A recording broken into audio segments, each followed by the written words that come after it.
Berlatar pada akhir bulan Desember di Jepang, kisah akan berfokus pada seorang polisi bernama Kudo yang sedang berkendara di tengah hujan, di mana dia terlihat sedang terteleponan dengan istrinya yang memberi kabar jika ibunya Kudo baru saja meninggal dunia. Dan belum selesai syok dengan berita duka tersebut, Kudo tiba-tiba dihubungi oleh komandannya terkait kasus suap bos Yakuza yang menyeret nama Kudo di dalamnya, dan katanya akan ada pemeriksaan dari kantor pusat mengenai kasus ini. Yang di tengah dua masalah berat yang sedang dihadapinya, muncullah seorang gadis muda yang nyaris saja tertabrak dan tiba-tiba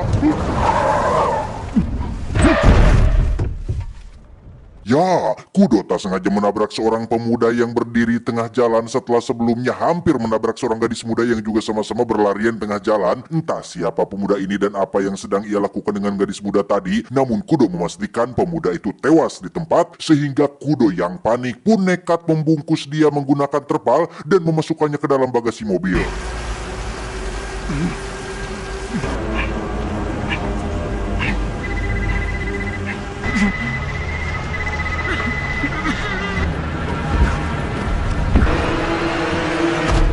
Sial bagi Kudo, karena ini adalah akhir tahun mendekati pesta tahun baru. Para polisi lalu lintas pun mengadakan razia yang sebenarnya tidak perlu ada, yang ditakutkan oleh Kudo yang sama-sama polisi ini. Namun karena Kudo menunjukkan raut wajah panik dan dianggap sedang mabuk Homer, ia pun diminta untuk keluar dari mobil dan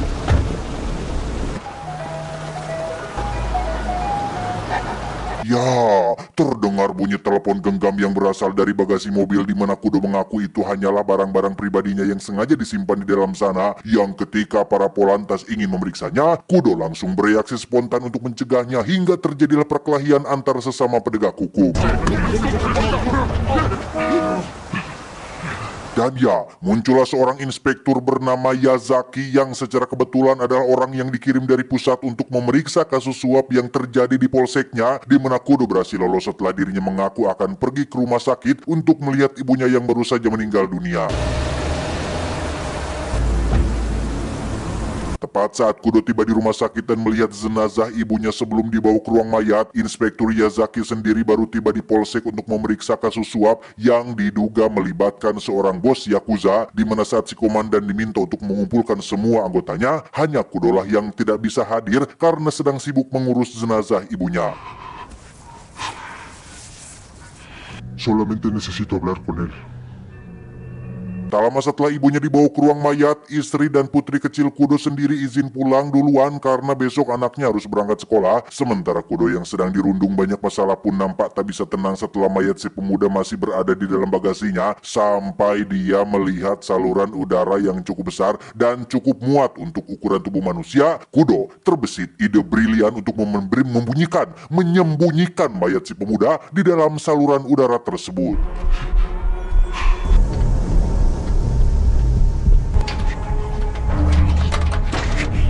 Singkat cerita, esok pagi pun tiba. Dalam perjalanan menuju polsek, Kudo masih bingung dengan bagaimana cara dia menghilangkan retakan kaca depan mobilnya, yang tentu saja jika kasus kematian si pemuda ini terungkap, pastilah retakan itu akan jadi sumber masalah dan pertanyaan besar, hingga Kudo kembali terbesit sebuah ide nekat untuk menabrakkan mobilnya ke mobil polisi yang sedang parkir di pinggir jalan.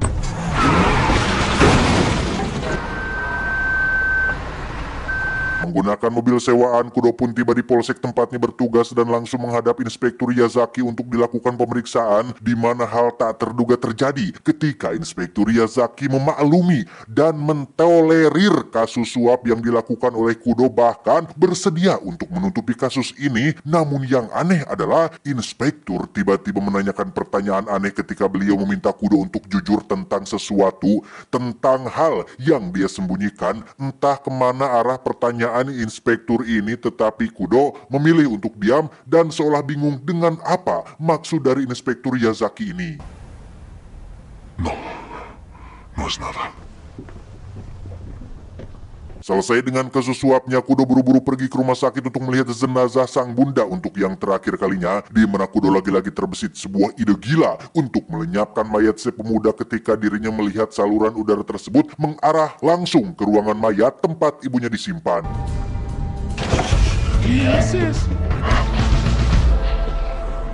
Malam harinya tepat saat semua orang sudah pergi, Kudo langsung melancarkan aksinya dengan masuk ke dalam saluran udara dan menyeret mayat si pemuda menuju ke ruangan mayat tempat ibunya disimpan, di mana Kudo benar-benar melakukan effort yang tak tanggung-tanggung ketika dirinya secara perlahan merangkak di lorong saluran udara tepat saat penjaga nyaris saja memergoki aksinya tersebut.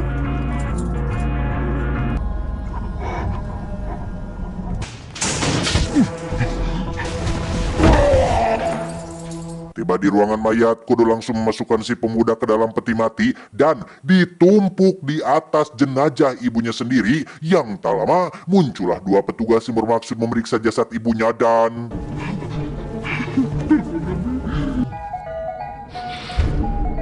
Dengan cepat Kudo mencari ponsel milik si pemuda yang setelah ketemu, ia langsung akting sedih, pura-pura belum bisa menerima kepergian ibunya. Kedua petugas ini sendiri datang untuk mengganti es batu yang diletakkan di dalam peti mati yang memang ditujukan untuk mengawetkan jenazah sekaligus agar tidak bau, yang karena tak mungkin membiarkan mereka berdua melihat isi peti matinya. Kudo yang cerdas pun mengambil es batunya dan beralasan ingin melakukannya sendiri sebagai bagian dari pengabdian terakhirnya.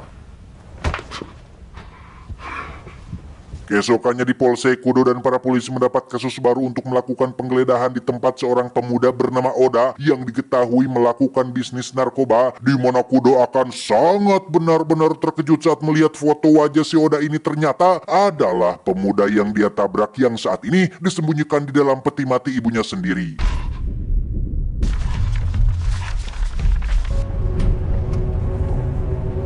Tiba di lokasi penggeledahan, ternyata benar lokasinya sama dengan lokasi ketika Kudo menabrak si pemuda bernama Oda ini. Tepat saat teman-temannya sedang sibuk di dalam, Kudo memilih untuk memeriksa pinggir jalan yang menjadi TKP dan tak lama ia mendapat pesan dari nomor tak dikenal yang mengaku melihat dan mengetahui tentang apa yang sudah Kudo lakukan. ¿Qué estás haciendo? Saya... Tepat saat Kudo masih dalam kondisi panik, muncullah salah satu temannya yang baru sadar jika ada kamera CCTV di dekat TKP sehingga makin paniklah si Kudo ini yang sepertinya masalah terus datang bertubi-tubi sesuai dengan judulnya, yaitu hari-hari yang sulit. Hay que revisarla. Muy bien. Claro. Lagi, Kudo pun dibuat panik saat kedua teman polisinya sedang memeriksa rekaman CCTV dan mendapati mobilnya tertangkap kamera di malam saat kejadian. Namun, keberuntungan masih memihaknya saat plat nomor mobilnya sulit dikenali sehingga untuk sementara waktu, Kudo bisa tenang mengenai masalah mobil ini. Esto va a ser difícil. Kudo pun langsung pergi menuju ke pemakaman tempat ibunya akan dikebumikan yang baru saja tiba dan akan turun dari mobil. Kudo kembali ditelepon oleh nomor tak dikenal tadi yang mengaku tahu tentang insiden tabrakan yang terjadi pada malam itu, yang ketika Kudo tertawa mengira itu hanyalah lelucon saja, tiba-tiba... ¡Pues qué idiota! ¡Yo lo he enterrado! ¡Pedazo de imbécil! ¡Dime! Ya, ternyata nomor tak dikenal tersebut adalah Inspektur Yazaki yang rupa-rupanya sedang memburu si pemuda bernama Oda ini. Entah apa sebenarnya hubungan di antara mereka berdua, tetapi Inspektur Yazaki meminta Kudo untuk secepatnya menyerahkan mayat si Oda dan menjadikan putri kecilnya sebagai jaminan agar Kudo bisa serius menanggapi masalah ini. Dan mari saya bawa Anda semua flashback ke beberapa hari sebelum hari ini, di mana akhirnya terungkaplah jika semua masalah yang timbul ternyata dilatar belakangi oleh sesuatu yang sudah tidak asing lagi, yaitu apalagi atuh kalau bukan masalah cuan, pasti cuan, apa-apa pasti karena uang. Ada sebuah kuil utama yang menjadi kuil terbesar di kota ini, di mana kuil tersebut dijadikan tempat pencucian uang sekaligus tempat penyimpanan uang haram milik para oknum pejabat tinggi di kota Jepang. Terdapat berangkas atau semacam bunker besar tempat disimpannya semua uang-uang tersebut yang hanya dibagi menggunakan yang hanya bisa dibuka menggunakan dua kunci keamanan khusus. Yang pertama ada kunci pas berwarna emas, kedua sidik jari orang yang dipercaya menyimpan kartu emasnya, dan kebetulan Inspektur Yazaki ini adalah orang yang dipercaya untuk menjadi satu-satunya orang yang dapat membuka berangkas tersebut sampai dia mempercayakan kartu emasnya kepada seorang pemuda berandalan bernama Oda yang tak diduga membawa kabur kartu emasnya, sehingga ketika atasannya yaitu jenderal polisi ditekan oleh para pejabat untuk membuka berangkasnya, ia pun bingung bukan kepalang, sehingga mau tidak mau Inspektur Yazaki lah yang harus bertanggung jawab atas masalah yang terjadi. Es un cliente importante. ¿Lo entiendes? Lo entiendo. Sampai detik ini, Oda masih belum bisa membuka berangkasnya karena yang dia miliki hanyalah kartu emasnya saja. Sedangkan dibutuhkan sidik jari Inspektur Yazaki untuk membuka bagian dalam berangkas tersebut. Sehingga itu memberikan waktu untuk Inspektur Yazaki melakukan pencarian sebelum para pejabat tinggi benar-benar murka dan menghabisi nyawa dia dan atasannya. Selain menjadi atasannya, Jenderal Besar Polisi ini rupanya adalah ayah dari calon istri yang sebentar lagi akan dinikahinya. Dengan kata lain, beliau ini akan menjadi ayah mertuanya sendiri, sehingga apabila Yazaki gagal menangkap Oda dan mendapatkan kembali kartu emasnya, maka tidak hanya jabatannya saja yang terancam, tapi calon istrinya pun akan ikut terancam, alias akan menjadi awal kehancuran karirnya di kepolisian. Porque desde mañana serás mi hijo. Hal itulah yang membuat Inspektur Yazaki sangat berambisi menangkap si Oda ini sampai-sampai menemui seorang bos Yakuza. Kita panggil saja si bos ini bebenguknya untuk meminta tolong pasukan Yakuzanya melacak dan menyisir seluruh wilayah di Jepang untuk mencari di mana si Oda ini bersembunyi. Tiene 29 años. Lo estamos buscando. Debe ser. Persis seperti Kudo yang ditekan banyak masalah, Yazaki pun harus tetap bersikap tenang saat dirinya ditekan oleh atasan sekaligus ayah mertuanya sendiri, apalagi saat ini dirinya sedang menjadi mempelai pria di acara pernikahannya sendiri, sehingga ketika acara sudah selesai, Pak Jenderal Besar Polisi ini pun kembali menanyakan tentang perkembangan pencarian si Oda, tepat saat muncul panitia nikahan yang meminta cap telapak tangan untuk sebagai karya seni cenderamata acara pernikahan ini. Sí, lo recuerdo. Solo debo ponerla. Dan sungguh betapa apesnya nasib Yazaki saat panitia kembali meminta cap tangan untuk kedua mempelai, yang berarti panitia yang tadi meminta cap tangannya adalah orang suruhan si Oda yang dikirim untuk menduplikasi sidik jarinya, sehingga semakin terlihat jelaslah wajah kepanikan yang ditunjukkan oleh si Yazaki ini.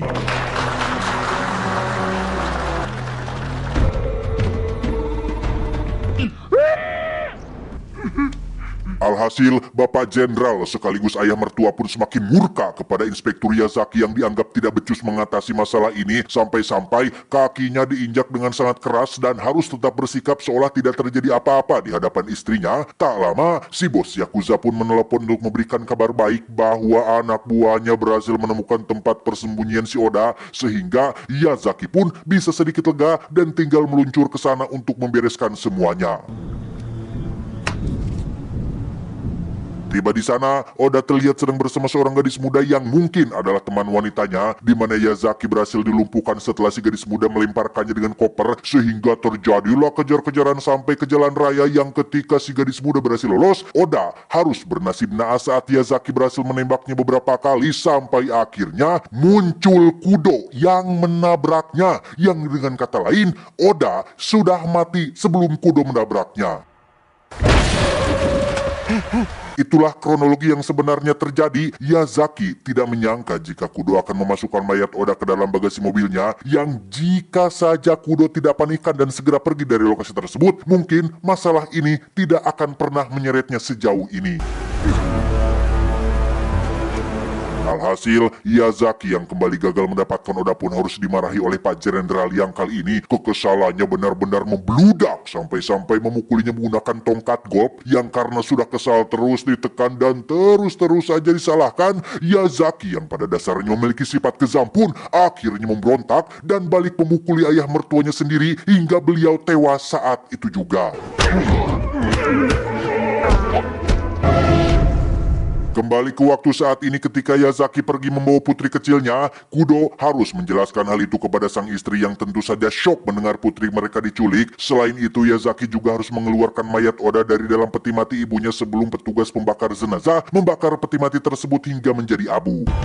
Gracias. ¡No lo encienda! Kudo? Dan ya, muncullah rekan kerjanya yang membawa bukti foto CCTV yang menyatakan jika itu adalah mobilnya Kudo, yang karena sudah terlanjur ketahuan, Kudo akhirnya jujur menceritakan semuanya sekaligus meminta tolong si rekan untuk menyelamatkan putrinya dari Inspektur Yazaki. Tepat saat mayat Oda selesai dikeluarkan, Kudo pun menelepon nomor teman wanita Oda untuk meminta ketemuan, hingga akhirnya mereka berdua resmi janjian di sebuah pabrik kosong dan langsung meluncur ke sana untuk mencari informasi terkait apa yang inspektur inginkan dari si Oda ini. Setelah si gadis diikat dan dimintai keterangan, akhirnya diketahui jika Oda memang menyimpan kartu emasnya dan sidik jari Oda juga sudah menjadi sidik jari yang hanya bisa membuka berangkasnya, yang tepat saat Kudo dan si rekan kembali ke mobil dan berpikir tentang apa yang harus mereka lakukan selanjutnya, muncullah telepon dari Inspektur Yazaki yang sudah mengetahui tentang Kudo yang melibatkan rekannya dalam masalah ini sehingga... Primero aléjate del auto. Ya, si rekan pun mati tertimpa tangki besar yang sudah Yazaki persiapkan, yang karena putri diancam akan segera dibunuh, maka Kudo tidak punya pilihan lain selain menyerahkan mayat Oda kepada Yazaki, yang sebelum itu Kudo pun diam-diam memotong jari Oda yang menjadi sidik jari pembuka berangkasnya dengan harapan bisa mengelabui Yazaki dan mencuri sedikit dari uang yang ada dalam berangkas tersebut. Tak hanya itu saja, Kudo pun mendatangi bos besar Yakuza untuk meminta sedikit bantuan, yang memang keduanya ini sudah saling kenal dan terlibat suap untuk menutupi bisnis ilegalnya si bos Yakuza ini, di mana Kudo diberikan sebuah bom yang akan meledak setelah 4 menit untuk memberikan perlawanan kepada Inspektur Yazaki. Tiba di tempat sepi yang menjadi lokasi pertukaran, Kudo diminta untuk menyerahkan mayat Oda terlebih dahulu, yang tanpa sepengetahuan Inspektur Yazaki, Kudo sudah meletakkan bom tersebut di dalam mayat Oda sehingga tinggal menunggu waktu saja sampai Inspektur Yazaki meledak bersama tubuh tak bernyawa tersebut. Escúndelo.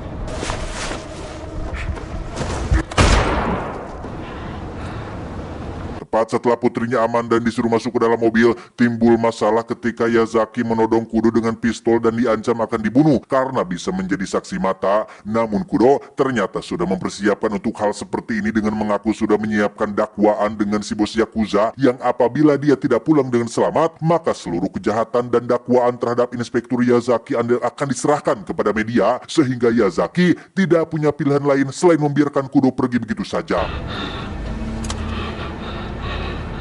Di saat waktu 4 menit sudah semakin menipis, Yazaki lagi-lagi menghampiri Kudo dan menawarinya kerjasama untuk menguasai semua uang dalam berangkas tersebut, di mana Kudo yang tak ingin ikut meledak pun dengan tegas menolak tawaran tersebut dengan alasan ingin tobat dan ingin jualan cilor saja, yang ketika lampu bomnya sudah kekedipan, tiba-tiba...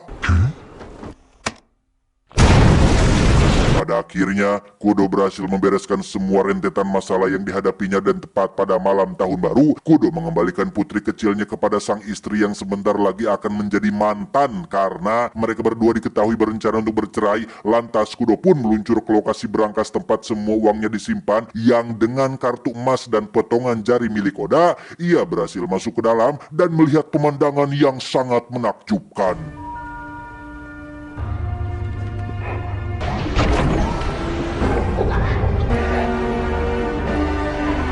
Saat Kudo sudah memasukkan beberapa gepok uang ke dalam kantong, itulah ia terbesit sebuah pesan penting bahwa barang siapa mengambil sejengkal tanah secara zolim, maka Allah akan menghipitnya dengan 7 lapis tanah bumi. Dan ya, Inspektur Yazaki ternyata masih hidup, dan entah bagaimana caranya dia bisa bertahan. Mereka terlibat pertarungan di dalam dan di luar berangkas sampai akhirnya Yazaki tumbang untuk yang kedua kalinya.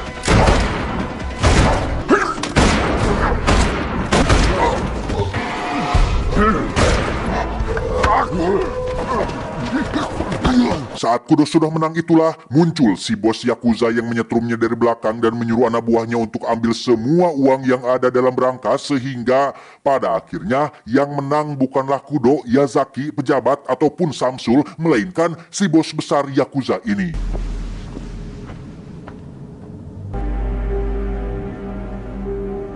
Keesokan paginya, Kudo pun bangun dan langsung pergi meninggalkan lokasi yang tepat di tengah perjalanan. Ia memutuskan untuk berhenti menelepon istrinya untuk meminta maaf atas hal buruk yang baru-baru ini terjadi. Dan sebelum-sebelumnya yang tak lama, Kudo pun ditabrak oleh seseorang dari belakang yang ternyata...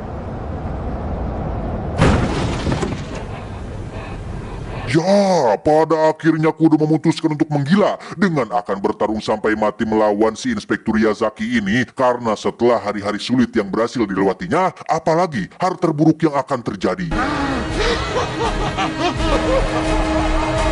Entah apa yang akan terjadi selanjutnya, apakah Kudo yang menang atau Yazaki yang menang, kita akan dibawa flashback sekaligus mengungkap awal muawal semua masalah ini bisa terjadi, yang disinilah plot twist yang sebenarnya akan terbongkar karena ternyata selain Oda mengedar narkoba, dia juga kecanduan judi online yang membuatnya banyak berhutang ke kelompok Yakuza si bos besar ini, sehingga hal itu dimanfaatkan oleh si bos untuk meminta Oda melakukan sesuatu yang nekat, yaitu berkhianat, mencuri kartu emas untuk membuka berangkas, sehingga terungkaplah jika otak dibalik semua ini tidak lain dan tidak bukan adalah si aki-aki bos besar ini.